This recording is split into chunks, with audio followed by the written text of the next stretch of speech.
The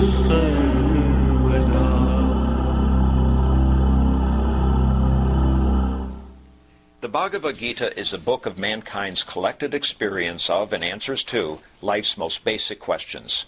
Who I am, from where do I come, what is my purpose and destiny, and most practically, how do I find happiness?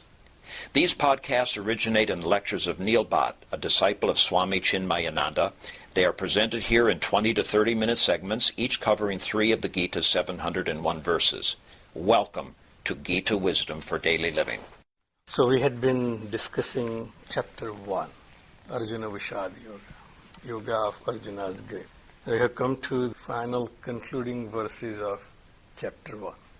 So the chapter 1 paints a scenario where, if not millions, thousands of people gathered in Kurukshetra to do whatever they do best. So they basically to fight the war. So Kurukshetra is also called Dharmakshetra by Dhritarashtra in the first verse. In the first verse, Dhritarashtra says, I want to know what's happening in the Kurukshetra, which is a Dharmakshetra. So Kurukshetra is analogous to Karmakshetra, field of action.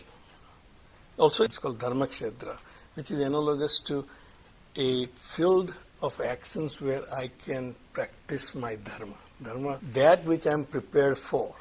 So for an architect like me, Dharmakshetra is my office and practice art of architecture. Well, that's my Dharmakshetra. My dharma as an architect is to design buildings.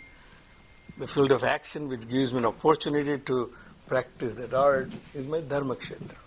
So this scenario which is painted is analogous to the situations which we find ourselves in our lives. So every year, the universities have graduation ceremonies, where we see the sea of students who are graduating and ready to enter into the workforce. And obviously the question in the parent's mind is whether my son will be successful in wherever he practices his whatever the education and the profession which he has prepared himself for. And obviously the thought comes to our mind is that maybe the one who has the most resources will be successful in his life. Person who comes from a good family, who has a family background, has a family business, well maybe that person will be successful in his life. Or the other thought is maybe the one who is well equipped, who is a good student, has the highest grade, who is always ahead in this class, that he will be the most successful in his life. But I guess the experience in life, we have seen that both formulas do not work all the time. It may work sometime, but not all the time. But what works all the time is the one who has the character and integrity.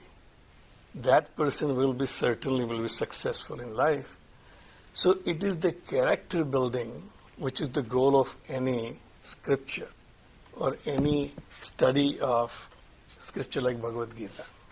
So therefore Swamiji actually calls the study of Bhagavad Gita art of man-making. There are 2 books on art of man-making by Swami Chinmayananda. They were actually radio lectures by Swamiji on Bhagavad Gita, and he called them art of man-making. So chapter 1 has prepared us to introspect and be aware of our own situations in our lives. So up till now, before we decided to learn Bhagavad Gita, we were facing the situation but not very aware of what to look for and how to prepare ourselves for it. So therefore, this chapter is called Arjuna Vishad Yoga. And there's always the question why this is a yoga. Other chapters can be yoga. But why this chapter is also called yoga? This chapter actually united us with our own situations, which we were oblivious about. We did not know why I am doing what and why I am successful or I am failing. We are experiencing all these things, but we did not have a system to analyze and see what makes an activity successful or what make my actions productive. So the study of Bhagavad Gita will now teach us, will prepare us to see situation comprehensively, and then we can decide how to act in this life. And therefore, it's called Arjuna Vishad Yoga. It connected him to his own situation. So far we have seen in this chapter that Arjuna was very anxious while they were preparing for the war. He considered himself to be something similar to a guy who is graduated at the top of his class and now is entering workforce. He was always the best, and now he has this field of action where he can basically shine out. So typically we would have anticipated that he would be the last person to have any doubt about fighting this war. They have already debated whether this war is righteous or not. So before they gathered in the field of Kurukshetra, there were several incidents we see where Arjuna came out very confident. He told Sanjay, go tell Duryodhana that when Krishna and I are together, even Indra's army cannot defeat us. Swamiji also points out here that in the beginning of this Bhishma Parva, there are few verses where Yudhishthira had doubt whether this war is right or not. And Arjuna was the one who gave him the right perspective. And he gave him advice that there will be time where fighting war will be the only right thing to do for the righteous cause. He says, as long as our cause is righteous, we will be the winners. So he's pretty confident.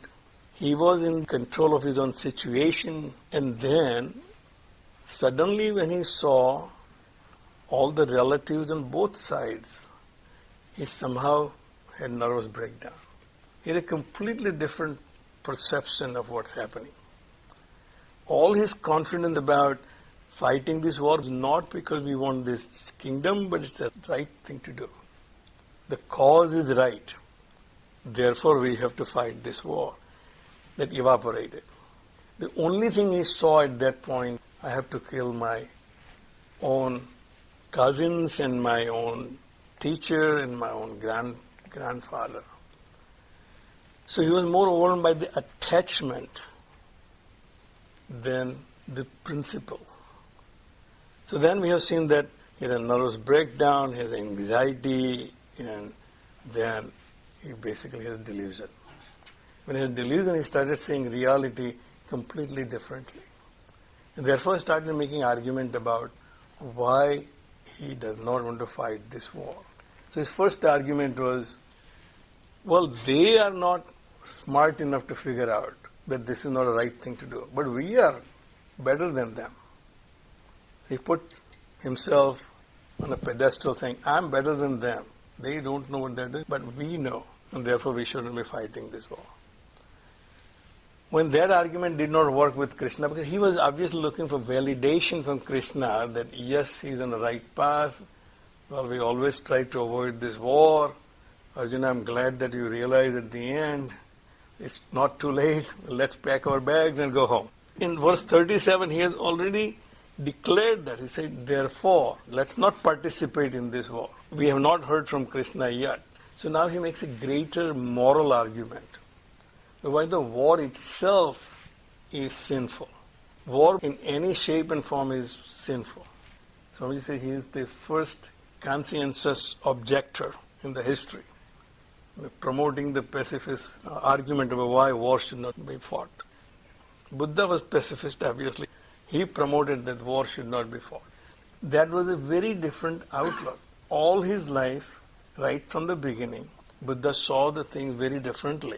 Arjuna did not see it that way. Suddenly he became pacifist when people were relying on him to fight this battle. So now he makes a moral argument saying that war is sinful because it destroys the family unit. Family unit, which is the basic unit for the society. As we discussed last time, that at that time, and even till today, family is the unit which makes any society. When the families are educated, the society will be educated. Whatever is happening in the microcosm in a family will be happening